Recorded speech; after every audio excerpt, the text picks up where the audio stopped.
Thank you for joining me today. It's Brian Gubernick, and welcome to the No Days Off podcast, where we believe that every single day brings a new opportunity to get better. People too afraid to look foolish rarely create anything new. The ones we call brilliant tomorrow often look like fools today. When was the last time you stopped yourself from doing something just because you may have been afraid of what it would look like? That's what we're going to talk about here in today's episode. How people too afraid to look foolish pause and don't oftentimes create anything new. It's those that are not afraid to look like fools today that we may end up calling brilliant tomorrow. I think that in order to create something meaningful, it requires a willingness to look wrong before you actually get it right. In life and in business, we're trained to avoid embarrassment. It's just beat into us. Maybe it's our upbringing, maybe it's school, maybe it's just, social hierarchy and tribal community, whatever it may be.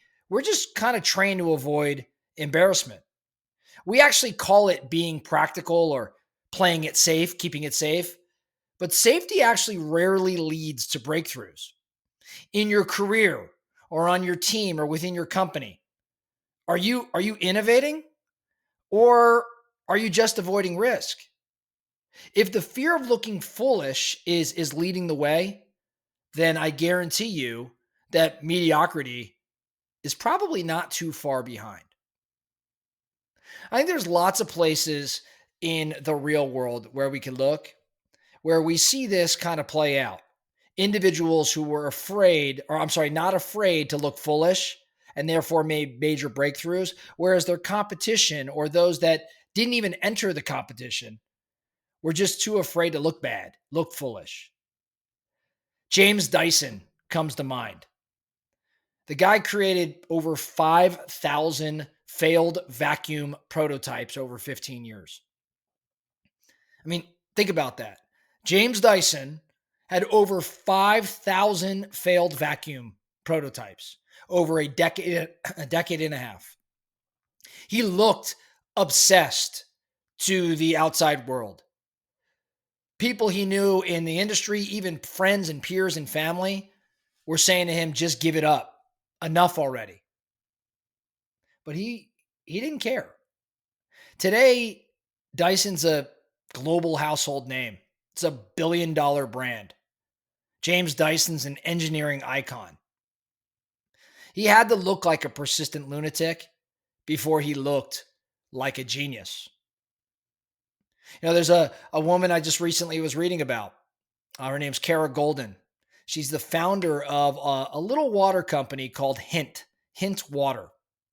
She was an executive at AOL, and she had this idea that she wanted to remove sugar from flavored water.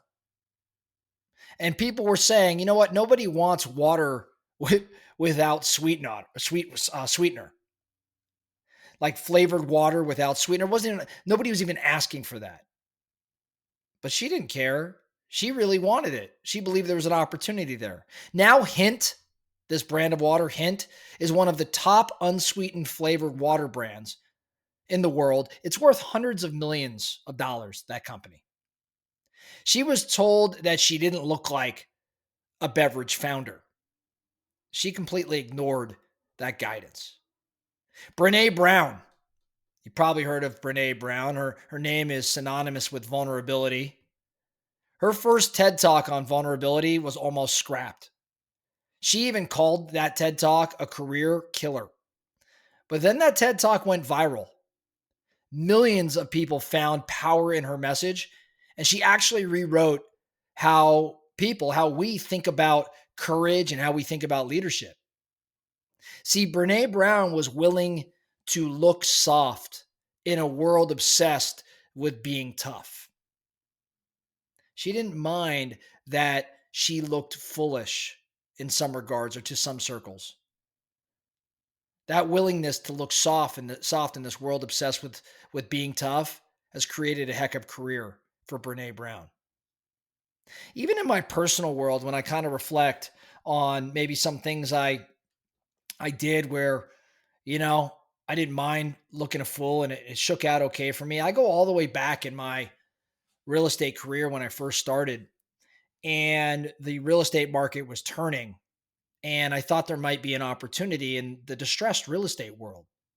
Frankly, I was going through my own challenges and thought, gosh, there's probably some other people that need some support in this area as well. See, I started my real estate career actually on a real estate team. And on that real estate team, I'd presented the owner of that team. I said, hey, here's something I'm going through. I think others need it. And he reached back on his desk and he pulled out this folder. And in the folder, he had like ideas. He had ideas to help people that were in distress, much like my ideas. And he had this folder because nobody else that was on his team, and he was running one of the largest, most successful real estate teams in the nation.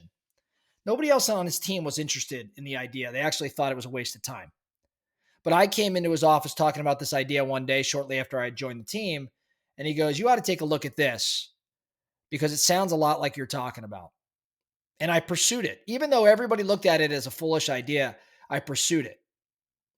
And I'll spare you the details, but know that supposedly crazy risk I took in that moment, it ended up working out.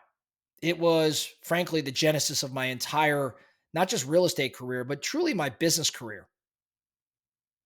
And again, when I reflect, that was a gamble I made and didn't care if I looked foolish. Frankly, my back was against the wall. I couldn't look any more foolish than I already did, having had my butt kicked by the market. I had nothing to lose. And so I didn't care what anybody thought at that point. And because of that, years later, it looked like a really smart move. Now, how do you apply this to your life? What can you do to take this message again being that people are too afraid to look foolish, rarely create anything new? It's the ones we call brilliant tomorrow that often look like fools today. How can you take that, say, quote and apply it to your world? I think number one, you can really audit your fears. I would ask you the question, or ask you to reflect on this question. Are you letting other people's opinions kill your ideas before they even get a shot? Are you letting other people's opinions kill your ideas before you ever give them a shot? So I think we have to audit our fears. I think next we've got to create a culture, I would say, of experiments. In your business, I think you've got to make it okay to try and then test and fail forward and iterate. I think the idea that works almost always starts looking like the one that won't. The idea that works almost always starts looking like the one that won't. This applies again in your business. You've got to have a culture where you're willing to try things out and fall on your face. And then lastly, in terms of applying this to your world, I think you've got to reframe this term of foolishness. Like looking foolish isn't failure. It's often a sign that you're just early. That's it. Looking foolish is not failure to me. It just means you're ahead of the curve. And being early is actually a really, really huge advantage. So almost every great idea sounds wrong, I think, before it actually sounds right. And if you're not willing to look a little foolish, you'll never discover what you're truly capable of. So I'd ask our No Days Off Nation today, what's the idea you're sitting on? The move you've been hesitating to make just because it might not look right? Well, this is your nudge to do it anyway. Because remember, the ones we call brilliant tomorrow, they almost always look like fools today. That's all I have for you today. The No Days Off podcast. Thank you so much for listening. And remember, every single day brings a new opportunity to get better. So let's get after it.